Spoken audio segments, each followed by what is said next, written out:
thanks everybody. Thanks, Brian. So just quickly, Mediasmith, we're an independent digital media agency based in San Francisco, and in my role there, I oversee all of our programmatic buying. So anything that we're doing in-house using DSPs or other tools where buys are being conducted by staff of the agency, that rolls into me. And in that role, I get requests on a near daily basis. Hey, should we check out this new technology vendor? Should we overlay this on top of our buying? Should we use this tool to measure? And as Kelly just mentioned, not all ad tech really lives up to the expectations that we'd have, so we have to figure out how to field those requests and make sure that we are delivering value when we're applying more technology on top of our programmatic buys. So I'm just going to tell you a little bit about how we think about that and share some data that we found in looking at some of these solutions.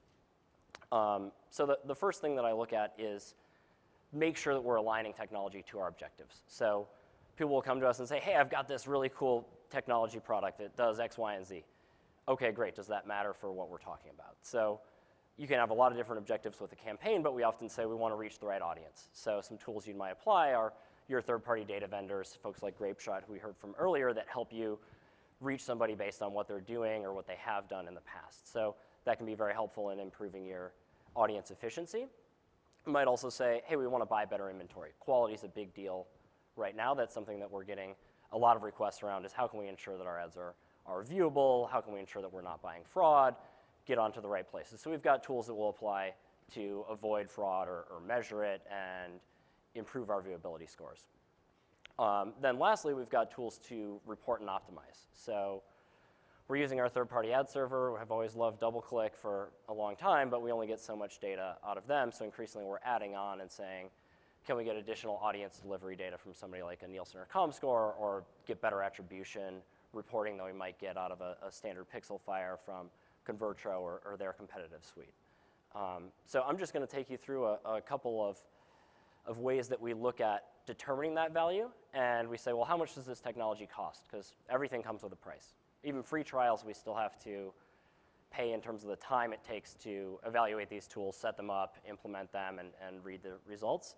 So first of all is the accuracy of the output. I think I've heard about 3 times so far, third-party data sucks. We did a test and third-party data didn't reach the right audience at all. So that's an important thing. If we're buying that and we're paying for it, we want to make sure that we're getting what we're paying for. Second is the ability to influence the results. So if we're measuring something, if we have technology that we're overlaying on top of a buy, we want to say, great, we'll get data coming back out of that, but will we be able to change it? It's no use measuring your viewability if you just say, well, there it is, what can we do about it? So we want to make sure that we're going to be able to influence what we're seeing out of these tools, and that whatever we're measuring or whatever we're applying, it is going to have an impact on the overall campaign KPIs. So we don't necessarily need to apply every single one of these technology pieces to each campaign. If we're focused on conversions or we're focused on audience delivery, let's pick the right tools that are going to help us meet those objectives. So at the end of the day, we want to make sure that whatever we're paying for that technology, the improvement in efficiency, the improvement in ROI for our clients outweighs that cost of that tool. Should be pretty simple, but when we look at each tool, we have to evaluate what that cost is and what that gain is. So I'll show you a couple of examples here of just things that we've done. The first one is viewability. So I want to call your attention here not to how terrible that viewability rating is. This is a live campaign for a client of ours. Glad to see it's improving there. But very recently, we just applied this, and we're tracking simultaneously through Moat and DoubleClick. And what's nice to see here is how closely they align. So we'd done some tests like this a few years ago and found that whatever vendor you picked, the results were all over the map. And it was really important to make sure you pick the right one, because one is right and one is wrong. And we see Moat is a great tool.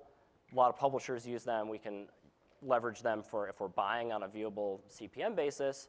But there is a cost if we want to apply them across our entire campaign. Whereas DoubleClick, we tend to use that across the board for our clients. It's free. 6 months ago, I would have said, you know what, the viewability data in DoubleClick isn't necessarily good enough to report back to a client. But now looking at this and seeing how it trends alongside what we would consider a best-of-breed partner, we'd say, okay, well, maybe if we just want to be able to report on viewability, we can use our ad server, no additional setup required, no additional cost. So by testing multiple providers and doing that every so often, we can find out, do we need a specialized vendor, or is there something that we can get at little to no cost? The next example I've got here is around bot traffic. So Ideally, we just wouldn't buy any fraudulent traffic, right? And that would be the best solution, but we found that we can't avoid it entirely. Almost every campaign that we have some, at least small percentage of fraudulent activity. And in some cases, we can just not pay for it, but at least right now, we don't have deals in place with every single supply vendor that we can just avoid paying them for that traffic. And even if we don't have to pay, we have to deal with under deliveries and make good. So we really want to get that down. So we've been measuring that bot activity. Again, pay no mind to the super high rate there that we saw. The beginning was kind of a data collection phase, and then you can see we got some insight that we were able to optimize our buys, cut out some really bad sources, and make some improvements there to get that down. So we started off around between 10, 15%, and then got things down over the course of a couple weeks to more in the 2% range. So I said, well, that's great, but are we actually coming out even? Because we still have to pay for the tool. We're reducing our fraud, but we're also increasing our cost. So what I looked at here is we had 10% fraud at the start of the campaign, got that down to 2%, so we reduced it by 8. And I looked at, this was a $2 effective CPM campaign, so what we call a fraud tax, calculating that out on a CPM basis. We're basically saving a 16-cent CPM on the cost of our media in terms of what we're actually getting out of valid impressions. And in this case, that works out because that 16 cents is a lot more than we have to pay this vendor in order to get this data and be able to make those optimizations. But in some cases, we've done this same analysis and found that the fraud that we're able to reduce is actually not that significant, and we're actually paying more for the tool than we are in terms of the reduction that we're getting. So by calculating things out and looking at, on a CPM basis, are we getting the value or more than the value that we're paying this tool to measure this, we can make the determination whether it's worth continuing to use these tools for a given campaign, or if something's pretty clean, maybe we don't need to keep doing that. Worth noting that we did have to do some active optimization, and we set things up so that we're getting detailed data flowing back from our DSP using their macros. So we're getting site, supply side, vendor, and other sources that allowed us to make these changes. So you have to set things up correctly to be able to influence the results in the first place. Then the last one that I'll show you, I think we've talked a lot about third-party data and how effective or ineffective that can be. This is a test that we did with our friends at Quantcast. They wanted us to help them in understanding how valuable their demographic data segments are, which is a newer offering for them.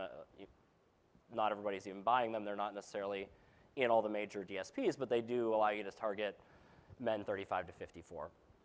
So this is a roll-up of the results across Quantcast and 10 other third-party data providers, common names that I'm sure you'd be familiar with. And this is across 6 different demographic segments, blending what the percentage lift is versus a control that just ran with no targeting, and seeing above and beyond the control, how effective were we in reaching our target audience.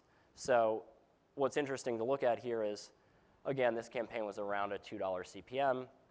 If we're paying $1 for the third-party data, which is a common price, that's an increase in cost of about 50%. So looking at these different segments, if they're delivering more than 50% lift, that's probably good. We're reaching our audience in a more effective way. Scale might be another issue here, but when we draw through them, we actually see quite a few of these providers are delivering less than 50% lift. So if we're paying them $1 CPM, we're actually losing money. We'd be better off just buying more media with 0 targeting attached to it. And that control, there was no specific set of sites or anything like that. I think we could do a lot better, hopefully even than 50%, if we had a smarter control. The other thing that's interesting here is we're using Nielsen and ComScore. So Nielsen's digital ad ratings, formerly OCR, and ComScore's validated campaign essentials. And we always have questions about, well, they're sort of the referees in this game, although now Nielsen will sell you segments through Exalate, so I guess they're players too. But how accurate are they, and do they agree with each other? So the nice thing to see here is that they did actually align directionally, but we saw actually quite a bit of variation, especially when we drill down into individual segments. And there were some cases where ComScore would say, actually, this is providing negative lift. You're better off with no targeting here. And Nielsen saying, oh, no, it's doing a little bit, 5, 10%. So in looking at the different tools, we'd like to be able to just select one and say this is the best moving forward. But worth noting that in general, we're seeing better results when we take the Nielsen numbers than when we take the ComScore numbers. So take that with a grain of salt if you're looking at different measurement technologies, and it might be worth applying both of them to a campaign periodically to see if they're lining up with each other. So in this case, we would only work with some of these providers, and we'd actually dig in on a segment-by-segment basis to see who's able to provide the most lift against a particular target audience, and anybody that's costing us more than they're delivering, we're going to cut them right out. So key takeaways, very simple. We just want to make sure that our efficiency improvements on any media buy do outweigh those incremental costs. So whatever we're paying, if it's a $1 CPM, try to calculate what's the CPM that you're getting in terms of additional value. Is that coming out to $1 or more or less? But getting things on an apples-to-apples basis will help you determine that. Second, test multiple providers. Like I said, in terms of viewability, a couple years ago it was a very different scenario, and I'd say you want to go with a best-of-breed provider that's built for measuring viewability, but at least in the desktop space, it's been around for a while. A lot of people are getting better at determining that, and it seems like they're aligning. So maybe you don't need best-of-breed, and we can simplify things and reduce the size of our stack there. And then lastly, just think about that. Is there something that is a lower cost? Are you applying for, a tool right now that's maybe kind of expensive? And do you need that tool that's more expensive, or is there something that you're already getting? When I talked to some of our planners, they weren't even aware that we could get certain data out of the ad server or out of our DSP through the integrations that are coming there. So we're looking to shrink that stack where possible and eliminate line items. But there are cases where that might work, and there are cases where we do need a best-of-breed provider. I typically think of those as newer areas of measurement. Mobile viewability is a lot newer. We might say we need somebody that really specializes in that, and unless we can do a test that determines otherwise, we'd probably go with a specialized vendor. But for something that's been around for a long time, ad serving, counting impression delivery, that's pretty simple. We're going to be a lot more focused on cost. So that's it. I think we'll bring Brian back up here and do a quick Q&A. Excellent. Thank you, Marcus. I missed the diagram. So, we heard earlier in the town hall about some of the mistakes tech providers end up making. You must get a ton of incoming from tech providers. What's like a common sort of pet peeve of yours? So a pet peeve of mine is not being able to understand how a tech provider is going to deliver value. And I'll try to explain, some of our framework or philosophy of how we measure that. But I'll just say, hey, I'll take a meeting with you. Tell me, here's a particular campaign we're running. Tell me how you're going to deliver ROI. If I'm going to pay you $10,000, $100,000 in a month to use your product, how are you going to make that money back for my client? And I'd say more than 50% of the time I don't really get any kind of an answer. Not that it's unsatisfactory, they just don't really address it. It's, okay, do you want to see my UI, right? Oh. I'd like to open it up to questions. That's like the second, sort of streaker reference to ad tech. I thought it was selling Rolexes. Flasher okay. reference. Oh, it wasn't a flasher reference. It was more of like I saw it earlier, I thought it was like the Central Park guy with the flip watches. Either one works. Want to open it up to questions? There's one I saw being pointed. I don't see the person. Is this on? Yeah, there it is. So I'm going to assume that for the lift that you were looking at, you were using basically generic creative. So I have a two-part question. Part one is, what do you think would happen if you match the creative to the segments? I think I know what the answer to that is. And part two is, what's stopping you from doing that? Okay, so for that test we used a PSA. So it wasn't for a client of ours. Actually, they are a nonprofit client, but we just used Children International. So everybody got the same creative, 300 by 250 static, JPEG, really exciting stuff. But I don't know if we got any people to actually save a child. And in terms of that lift, we're just looking at audience delivery. So there was no back-end, e-commerce or conversion metric. Certainly, if we were to match the creative to the audience segment targeted, we'd hope to see a better response rate in terms of clicks, conversions, et cetera. But here we're just looking at, if we're trying to buy men 25 to 34, what percentage of the time are we reaching them? And that was the lift that we're looking at, is compared to a baseline with no targeting on there, how much better are we at reaching that particular demographic? Okay, anyone else? Okay, cool. Marcus, thank you so much. Thank you. Appreciate it. Okay, we're going to have a coffee break. If you could be back here in 15